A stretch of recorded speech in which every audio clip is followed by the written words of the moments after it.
my commentary time from Denise Davis on this beautiful, beautiful Friday morning. Well, it's afternoon now because it's afternoon. Actually, it's after 12 p.m. on Friday, February the 3rd, 2023. I'm coming because I'm blessed.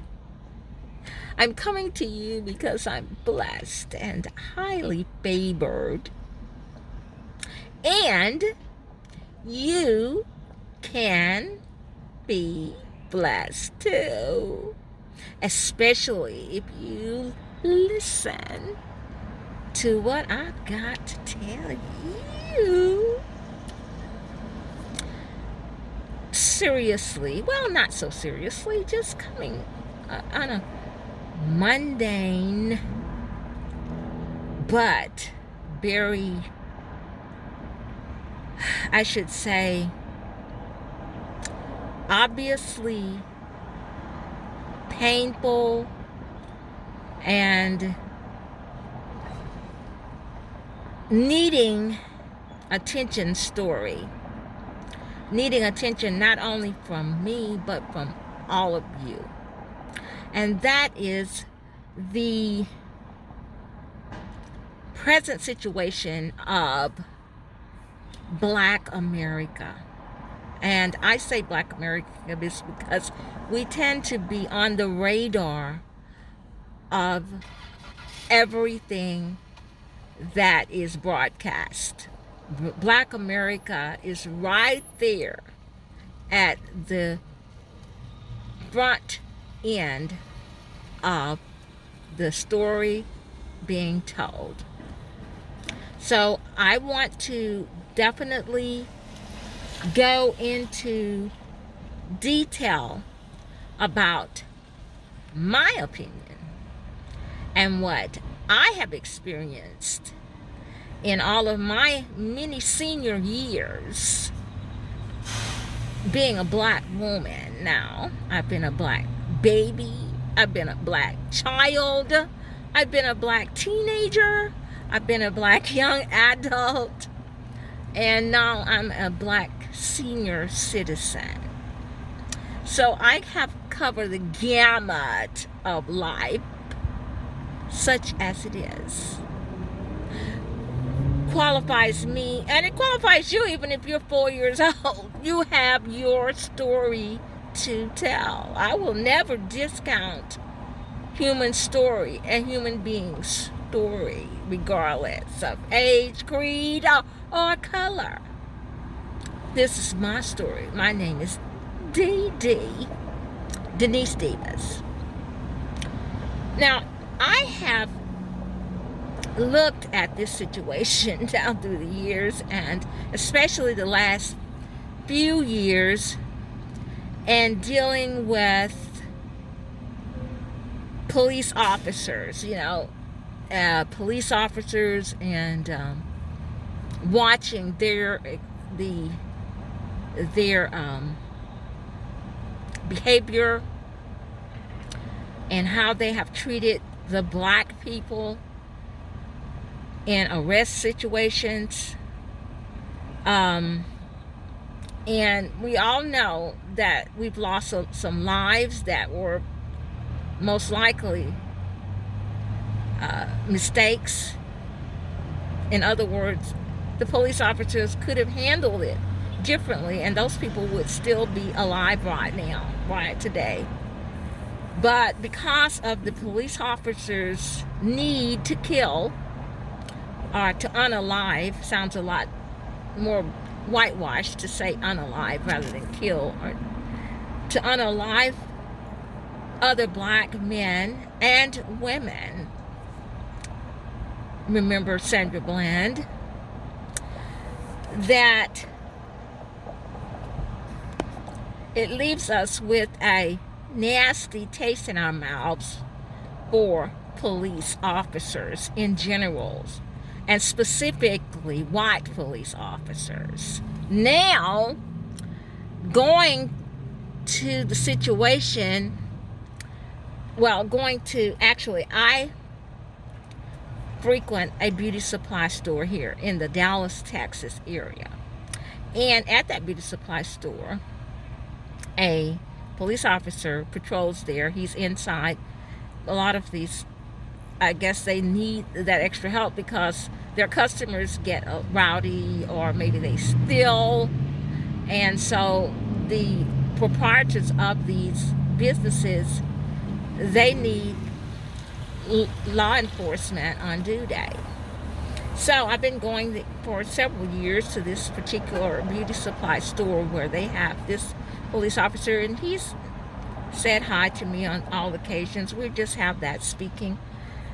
But actually, this one day, on Monday, I went in there and I just asked him, because we always are on a very cordial speaking basis, nothing more. I've never really had a conversation other than, how are you type of thing, very basic. But this day I decided to ask him about his experience as a Dallas police officer. And he's not a young guy, he's an older guy, younger than I am, but he's like in his 50s, I guess. And he told me he had just retired and now he just does the extra work being a security guard, like, being security in beauty supply stores and grocery stores and whatever. So I asked him, well, tell me, have you ever shot anyone? Have you ever been shot? On and on. And he says he had never been involved in any type of violence at all in all of his, I think he said 40 years or so. He's been on the force for a long time, 30 years or something like that, long time. And very nice black guy, black police officer, by the way. And he has a very nice demeanor about himself.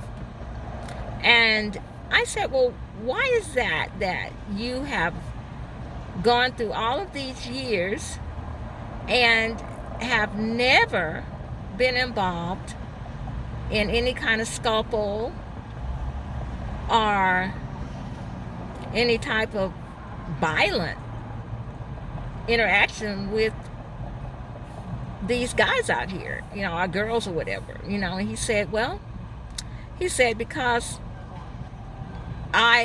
he didn't say he liked his job, but he said you have to have a certain, he said, concern. That's what he said. Concern for people. You have to be able to he said you have to want to communicate with people. And he said a lot of these police officers they have out here now, they're not on the force to communicate or to serve. They're on the force to kill you. Period. And he said that straight up. I mean, he didn't hold back. He opened up to me because, he opened up to me like I was a top journalist or something. That he wanted it known. He said that he said, he told me, I remember, this is his words. He said, I remember in East Dallas when I had that route over there, and it's a very rowdy neighborhood. And he would roll through there, he knew that what they were doing, drug dealing and all of this, that, and the third. And he said that what he did was he got them together and he told them, he said, look, I know what you're doing. He said, look, if you don't want no trouble out of me, when I roll through here, I don't want no problems. I don't want to hear about no problems. I want it to be squeaky clean. Stay away from me. Keep yourselves in order. He said he talked to them, young guys, like they were human beings. He said that the respect was given, returned. When he rolled through, he said it would be, you wouldn't hear a mouse squeak. He said you wouldn't hear a glass break. When I rolled through there, there was no criminal activity. And he was on that beat, he said, for years. So it was a level of respect that the neighborhood gave him. And he said that's the problem with a lot of these officers now. They have no love for the community. They don't want to communicate with the community. Only thing they want to do is shoot you. That's what he said. He said that he actually had a partner once where there was a white guy in a Maserati and he had to be stopped. So when they stopped the guy ran out of his car and started running up on the white officer, and he, being the black officer, said, I said, hold up there. Don't do that. And he said, the white officer said, no, don't. That's okay. Let him come on. That's okay. And they had a conversation like friends. Okay? So he said, oh my God. And he said, as soon as they let the guy go, he questioned his partner. Why? He said, you know, if that had been a black guy or a Mexican even, you would have lit them up. And he said it just like that. He said the officer, his partner, just laughed. And that's it. And he said it was so much disparity and treatment that he couldn't take it anymore. He said instead of the Ku Klux Klan wearing the white sheets now, they're on the police force. They run into police force. This is exactly what this black police officer told me. He said instead of the KKK being in the white sheets, they are in the police force now. And when he found out that that's the way it really was, he couldn't take it anymore. He couldn't take it. He resigned. Point blank, period. He said he couldn't take it. So that unconfirmed to me that I'm not just a conspiracy theorist. When you see me posting stuff like this, that, and the third, this is really happening out here. And a lot of people will not admit it. There is something called white supremacy that is deeply meshed, embellished in our society. And it runs and controls everything that happens around here. And if you don't believe it, you can hide your head and dunk your head into the ground if you like. But it's definitely a fact. Yeah. So, if truth be told, and you listen to what some of these people will tell you, you'll have a different perspective on things. So this is my commentary, just to bring that to you. I thought it'd be interesting to some, and to some, they probably feel like, oh, that's just one incident. That's one incident.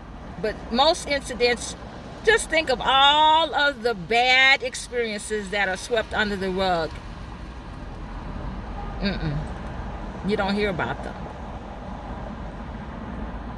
So, try to have what's called self-respect for your self-respect and self-regard, because, honey, we as a people have been bamboozled. Trust me.